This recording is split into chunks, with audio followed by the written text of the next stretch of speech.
Get a number on the board. Congratulations. Angel Boy, you know, a tough Game 5 loss in your first game, and then readjusting, resetting the mind, and coming out here. How was it coming out here and getting that win? First, thank you everyone for supporting. We were noticing everything, we were laughing, we kept a good mood. So thank you all for that. About our first match and then the second one, I mean, I think we won Brawl, having draft disadvantage. We played really well. Like for a team with no synergy, we played like insane. I'm so proud of us. I had a masterclass. We all played really well actually in that knockout set, and then I fucked up 2 sets in a row. Okay, that's okay. I have to talk to you about communication, because to a lot of people, both at home and here in the arena, if you're unaware, you're actually communicating in 2 different languages when you're in the middle of a game. How is that? Is that adding more stress, or have you got used to it now? I mean, on this stage, particularly today, we didn't speak Russian whatsoever. We were speaking English, so it's fine. We don't see any problems with communication. Well, fair enough. I stand corrected. Lenan, I really want to quickly ask you something. Stepping into this roster, yeah, come on over here, man. Come on over. Stepping into this roster, last minute, you know, you came down on a Wednesday, you guys scrimmed for a bit, you've had to adjust a lot, all of you have had to adjust. How has it been, and how does it feel being on the stage once more? Well, it was Tuesday morning, I woke up and then I saw the message of Angel Boy. I was like, oh, really? It's kind of sad for them, but I take that as an opportunity. And yeah, I feel like All Might, you know, a superhero. I came to save them. You are a superhero, Lenan. Well, everybody, I'd like you to give a huge round of applause. It's FUT Esports. Congratulations, guys.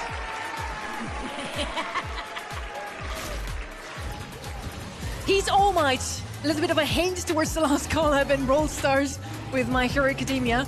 But yes, Lenan stepping in here and stepping up now in the second match. They bounce back and they make their way.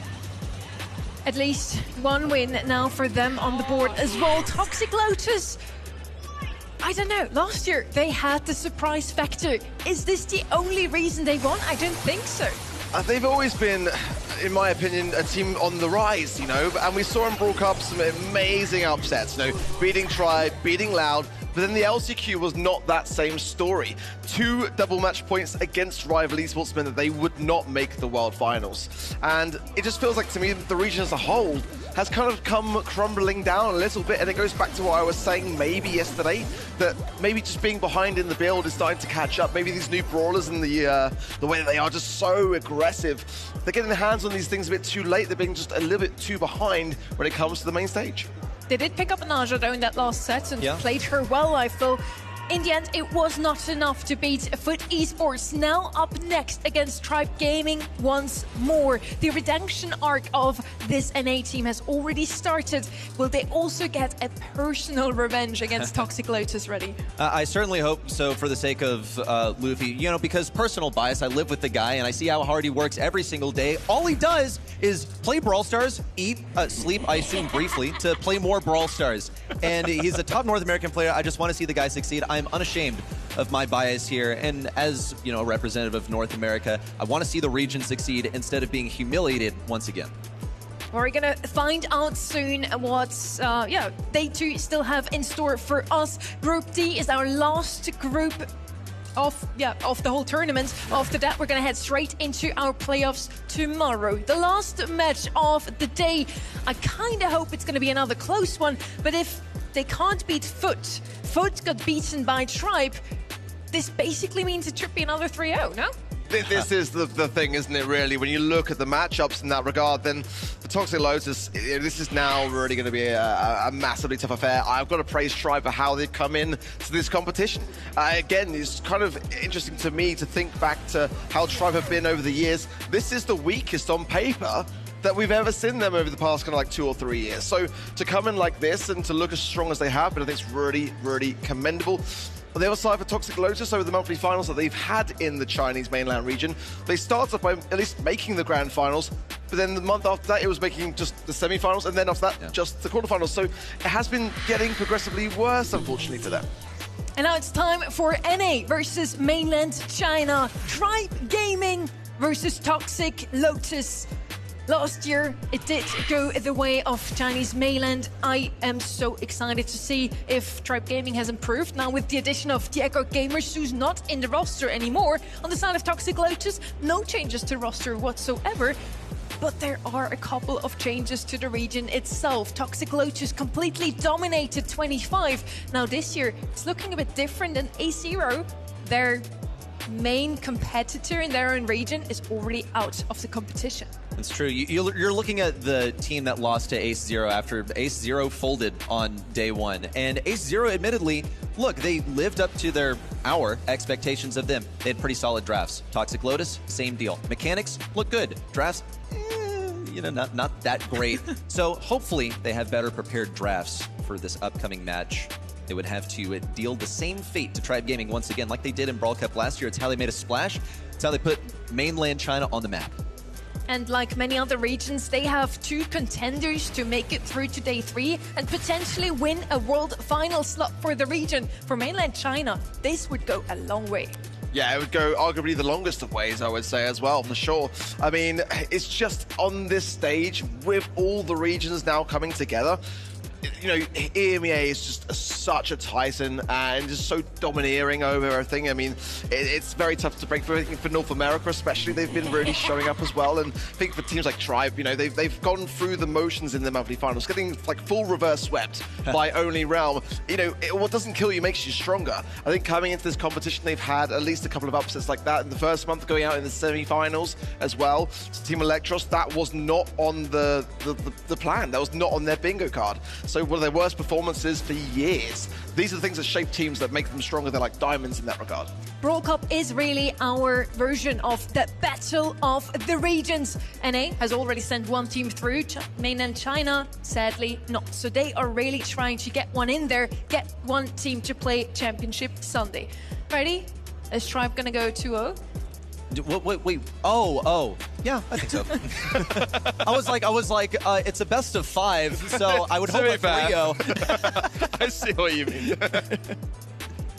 We also have something to win for all of you watching. EventTheBrawlstars.com to get that trophy gem spray right here. I think you already got it, Ark. I got it, and Spin was like, how have you got it already? It's like, bro, predictions master, we know how it is on the desk. Well, you get more points for an MVP vote for the red button than for the prediction itself, so maybe you just were I'm secretly pressing it behind the scenes, and like, you guys are just missing it. I'm just taking advantage of the button. That's what it really is. We're going to have a quick look also at the global bans. Do we see another Naja ban? No. Group D just loves to leave her open. We haven't seen that at all this tournament. Naja was banned out every single time, but Group D just doesn't care about this brawler. Are we going to talk about it?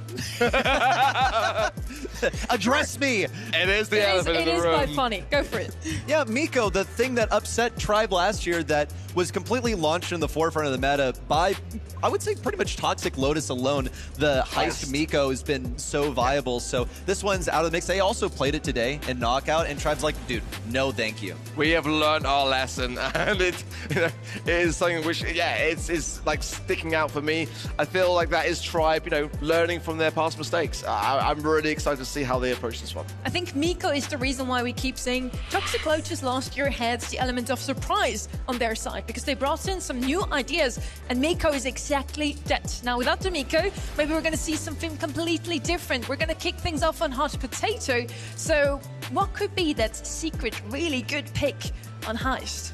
I think for me, I mean, there's a map that screams tanks, and Tribe haven't really kind of been able to display fully just yet in terms of the draft, like how dangerous they really are. I feel like this might be one of those moments where Toxic Lotus, if they're not careful, leave a couple of those kind of like rules sleeper picks that's that we can have them pop off with. Certainly, if we get towards those later stages of the maps as well, there's some pretty scary tanks that RBM will absolutely dominate with. I'm just going to be a hater here and say I think Toxic Lotus are out of tricks at this rate. Oof, I think bold statement. You're looking at a weakened foot, and they still went down in such a quick series versus them. If you're going to expend your special preparation and your tricks there, it's got to be in that match. Well, the viewers seem to think that they have higher chances of beating Tribe than they did against Fit Esports, so hopefully this means we don't end today on another 3-0. Would be Really nice to see. If not, make sure to tune in again tomorrow. When it goes down into the playoffs, only the last few contenders still here to fight for the $35,000, the BSC points and the Worlds and LCQ slots. Then hopefully we're going to have some closer matchups. But yeah, 17% say Toxic Lotus still have what it takes this year as well to beat Tribe once more. Considering some of the polls that we've seen today, I feel like that's pretty generous, to be really honest. We've had 94 to 6 and 96 to 4. I mean, like, we've had some really skewed polls. So actually, I think that that's one of the more normal ones, dare I say it, in this event. Barney, it is now time for the last match of the day. So let's bring them out. And then there was one match to complete our lineup for Championship Sunday, and one match to decide who our final team that is going to be sent packing from the group stage. And so I think it's about time to find out who that is going to be. Berlin, make some noise for Toxic Lotus and Tribe Gaming!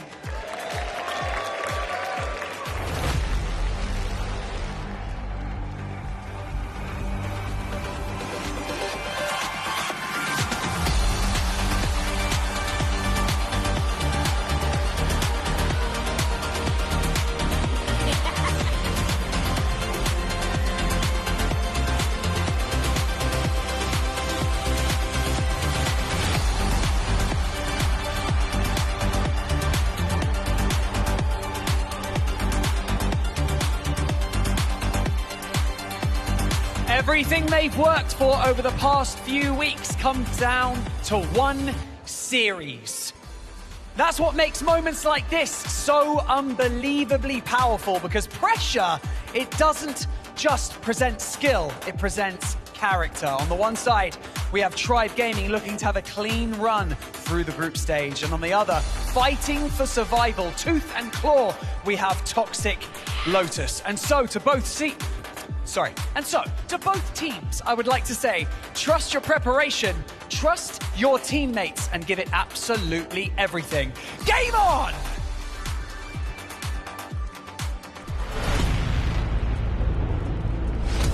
Luffy, RBM, Diego Gamer, Engine, Talk, OU.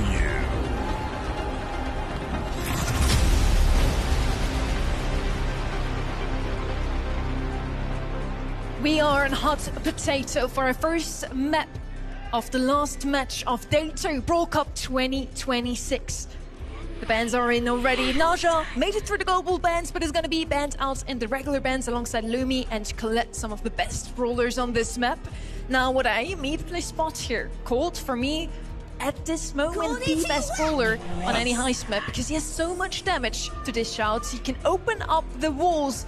He's still left open. BB is going to be the first pick instead here. We were hoping for something aggressive. You got your wish granted, Ark. I think Kaze as well could follow, but I think they're looking for the BB Berry combination on the right-hand side there as well, which could be the follow-up pick. Not really an urgent one to lock in just yet, but the BB is definitely a concern for Tribe that they've got to kind of like match in some regard. Looking through what we've got going on here, the Otis band's quite smart, Edgar band out as well. I love your Colt shout, by the way. I think it's the one that I'm thinking most of, which, you know, could deflate what the cards they can bring if they can open up some of these walls. Can't you just grit here? Okay. Or pair it. Colt's the method. You just got to break open the walls, and you got to have enough DPS to deal with the BB. Might be a waste to go for the hard CC this early on. You still have the last pick opened up, something to base race the BB if it gets really desperate, but this is the long play. They're keeping themselves quite flexible, going for the wall break with Colt. He's going to have lots of DPS. Same goes for Kaze. In Heist, generally speaking, it's always a good idea to have brawlers that fulfill the role of playing for control, playing like for the map control, as well as dealing damage to the safe. Amber could still be a chance here for some more damage on the right-hand side. Melody also a mainstay on Heist, left open. Gonna go with Cordelius just to make sure they have something to defend. That Kaze would have also been a great pick for their opponents to defend their own BB. So I quite like it, what we have here on the right-hand side. I just fear so far Tribe has a lot more damage in their hands. I really need some more DPS on the side of Toxic Lotus. And a lot more flexibility in terms of the map and how they want to shape it to their advantage as well. Amber coming through as well, which is quite a nice brawler to have. Again, that Kaze interaction, keeping her at bay whilst also having something with the Dancing Flames gadget to really rinse down the save in terms of HP. I feel like this could be outdone by Kaze. Like, it's tough, but I trusted Luffy to do it. I expect him to be the one executing on this brawler. I think generally this can be outdone. Amber is so much weaker than she was before. Generally, the approach with Amber is you don't want to be run down by something that doesn't have movement. I look at plenty of movement for Luffy. I think that Diego Gamer, as evasive as Colt can be, should be evasive, but Bull is going to make things all kinds of close range to up in this Amber's face. RBM on a Bull. We get to see it after all. Really what we wanted, what I want, is one more round of Kanye and Trev on the mic. You've got it, Sonny. We are ready to go. 1 year ago, Tribe Gaming fell short. A Cinderella story unlike any other in Brawl history. And it was none other than against Toxic Lotus. Now the last holding their banner. The last bastion of defense for Chinese mainland as a whole. But Tribe Gaming, ravenous, craving revenge, and on a roll to start this day. One more match to go from our group stage. Let's see how the revenge match goes for NA's finest. Instantly into this longer range form then for Luffy on the left-hand side, who doesn't want to take that close and personal matchup against Engine, but will be forced into it eventually now. And he wastes a couple of ammo on the way. Damage starts piling in up top, but the same down the bottom as the BB swings away. But you're not going to match a Colt.